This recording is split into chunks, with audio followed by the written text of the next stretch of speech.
حاکم رعیه له او رعیه به حاکم له خپل دغه حق ورکوي بل کل په یو بل باندې به ظلم تجاوز نه کوي حتی چې د حیوانات سبب انصاف کې. رسول الله صم هغه حدیث فرمایلی و چې ما یو زنانه په اور کې ولیدله چې هغه د یو پیشو د وجې نه جهنم ته تللی وجه د هغه دا و چې پیشو یې تړلې وه او نه یې پرېښودله چې هغه ځان له ښکار وکړي او څه وخوري د وتړله نو هغه زنانه هغه پیشو د هغه لږې د وجې نه مړه شوه. نو دخلت امرأة النار فی هره یو ښځه اور ته داخل شو د یو پیشو د وجې نه په سبب د یو پیشو.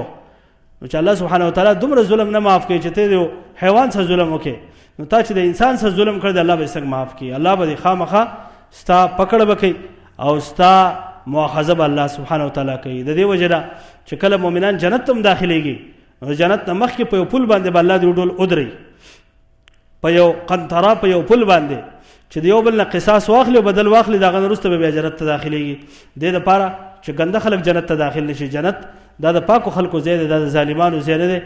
نو الله زموږ استاسو نه عدل او انصاف غواړي عدل او انصاف چې موږ به د یو بل سره د عدل رویه کوو د یو بل سره به انصاف رویه کوو د یو بل سره به زیاتې نه کوو د یو بل سره به ظلم نه کوو. ظلم الله نه خوښوي. الله سبحانه وتعالی عدل غواړي په خپله عادل دی او الله سبحانه وتعالی زموږ استاسو نه معادل غواړي. هغه حدیث تاسو اورېدلی دی معروف چې نبی کریم صلی الله علیه وسلم فرمایلی دي چې اووه کسان به د عرش د سوري لاندې اول په هغوی کې امام عادل هغه حاکم دی چې هغه عدل کړی د خپل رعیې سره هغه عدل کړی انصاف یې کړی بېانصافي نه یې کړي د خپل رعیې سره او د خپلو عوامو سره او د خپل د لاس لاندې خلکو سره ظلم نه یې کړی دغه سړی به د عرش د سوري لاندې. او رسول الله چې وفات کېده نو دوه وصیت یې کړي. اول وصیت دا و الصلاه ای خلکو د مانځه لحاظ به ساتئ زه تاسو نه لاړم. او دویم وما ملکت ایمانکم د هغه چا لحاظ به ساتئ چې ستاسو د ښي لاس لاندې دي غلامان نوکر ښځه دا ستا د لاس لاندې ده د سره به ګوره انصاف کوئ د سره به انصاف کوئ.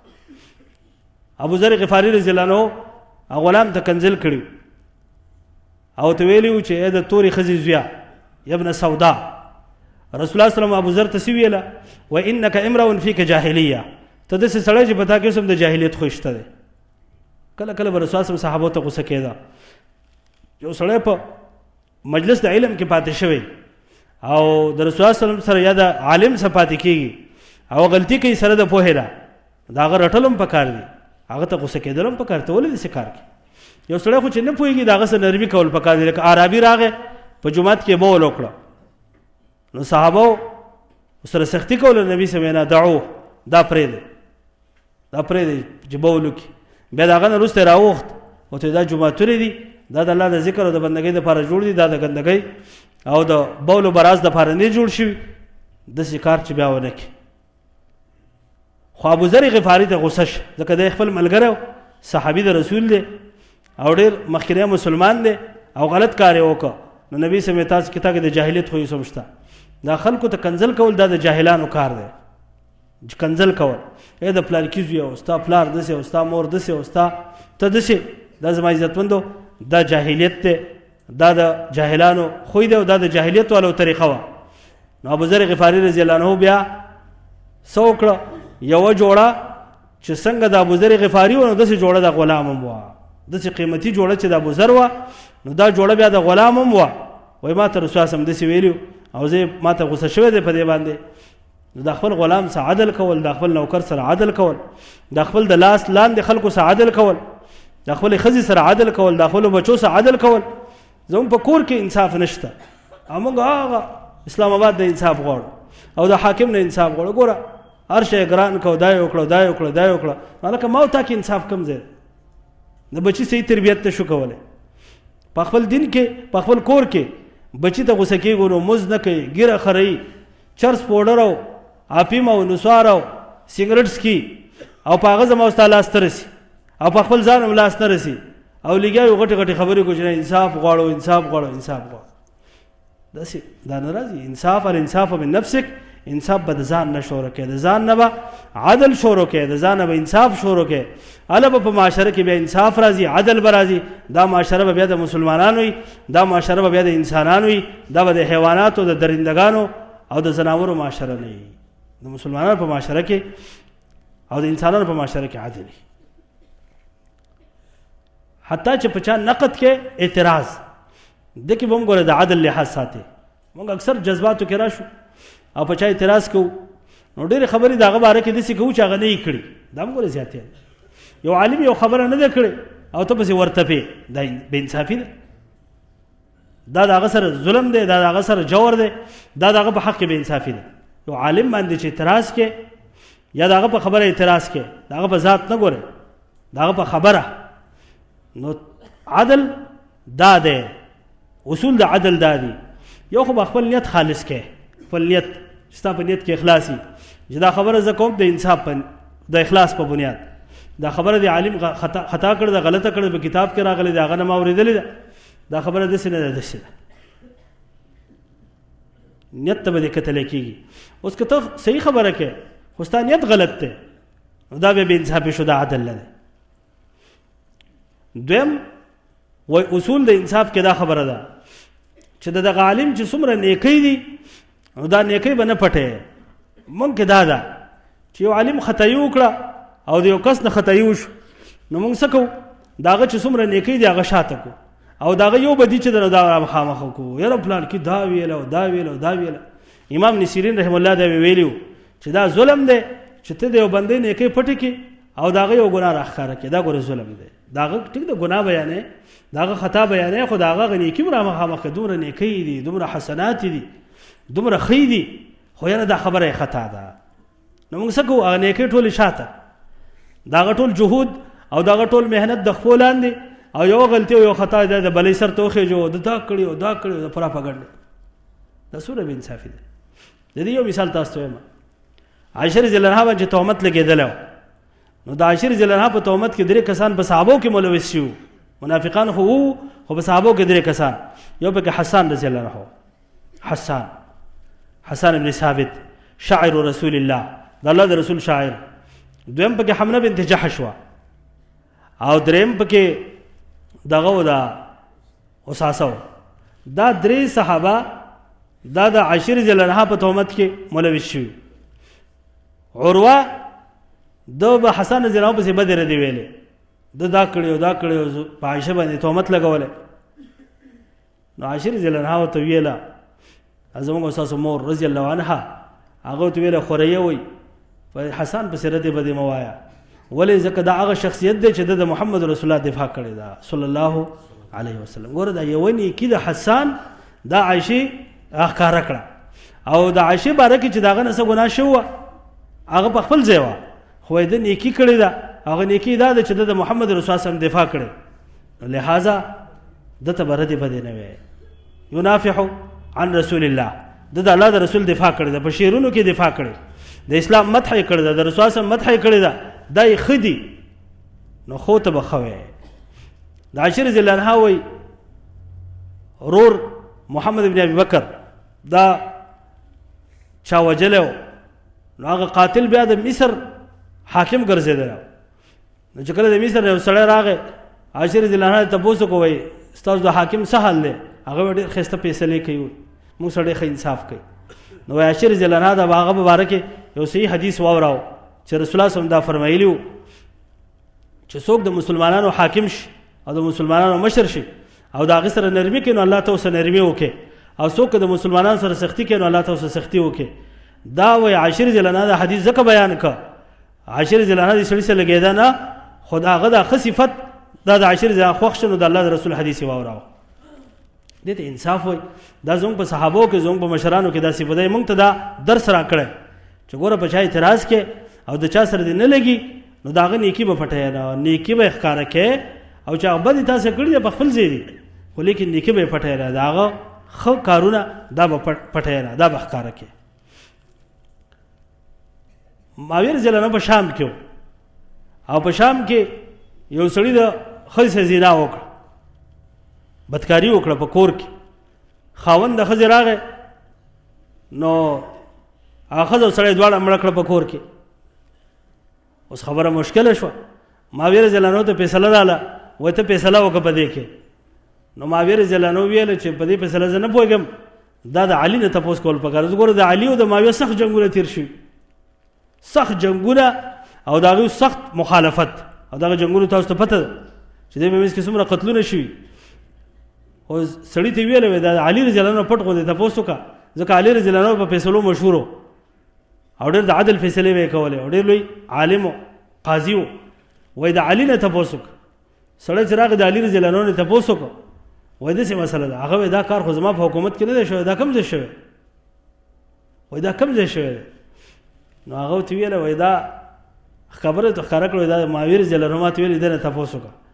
علي رضی الله عنه ویله وایي دا سړی دا به وژلی کېږي ځکه چې د خپلې ښځې سره سړی وژلی دی او ګواهانو سره نه وو د ولې دا کار کړی دی دی نه خو منه راغلی دا سړی به قصاص کېږي دا به وژلی کېږي.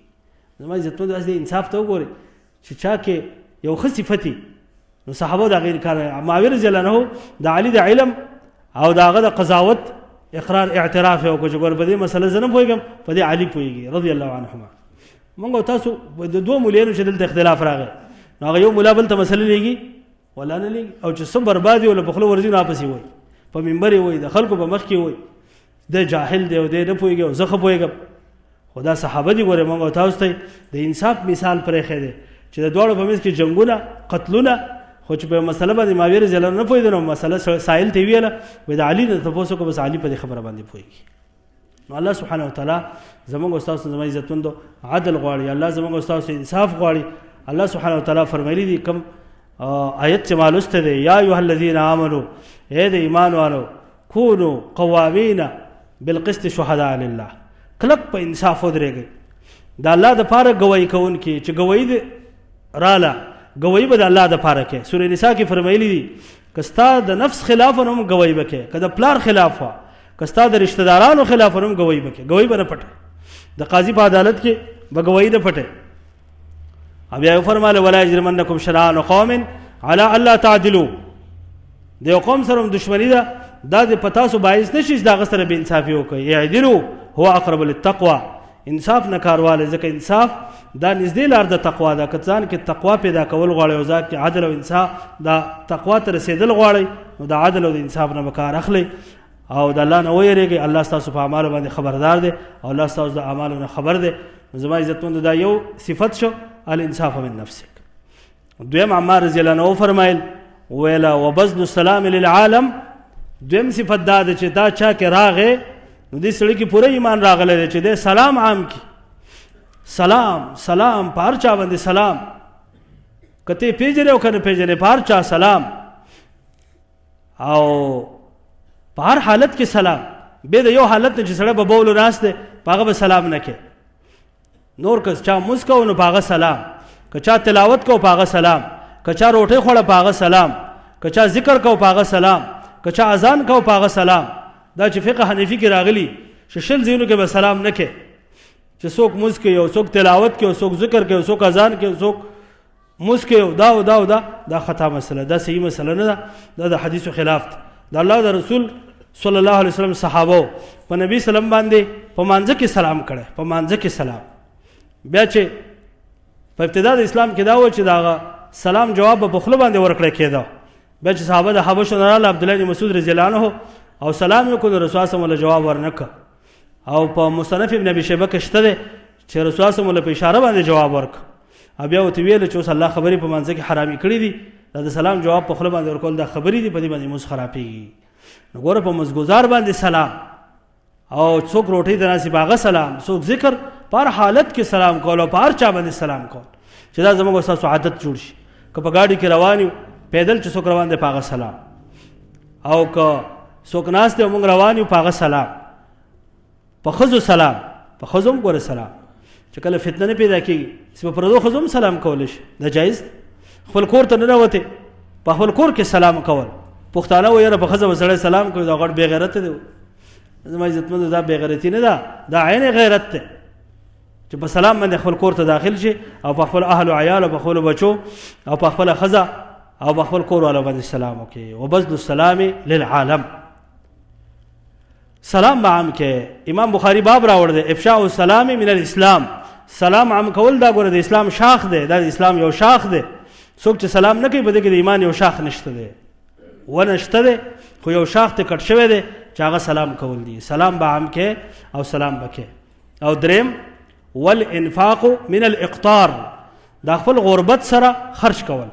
ته غریبي پیسې در سره نشته او ته بیا د هغه خپلو کمو پیسو نه د الله په لار کې صدقه کې او د هغه نه خیرات کې، دا ګوره دا صفت چې په چا کې راغی نو په دې کې پوره ایمان راغی. والانفاق من الاقطار. زمونږ استاسو خیال خدا دی چې کروڑپتی به صدقې کوي او لکپتی به صدقې کوي او چې چا سره زرګاو او په 100 روپۍ هغه به صدقې کوي او ما سره 50 روپۍ 10 روپۍ 20 روپۍ دي په ما باندې صدقه ده کمه ده. هلکه په تا سره 10 دي 1 روپۍ دې په صدقه کې ورک، تا سره 100 دي 10 دې په صدقه کې ورک.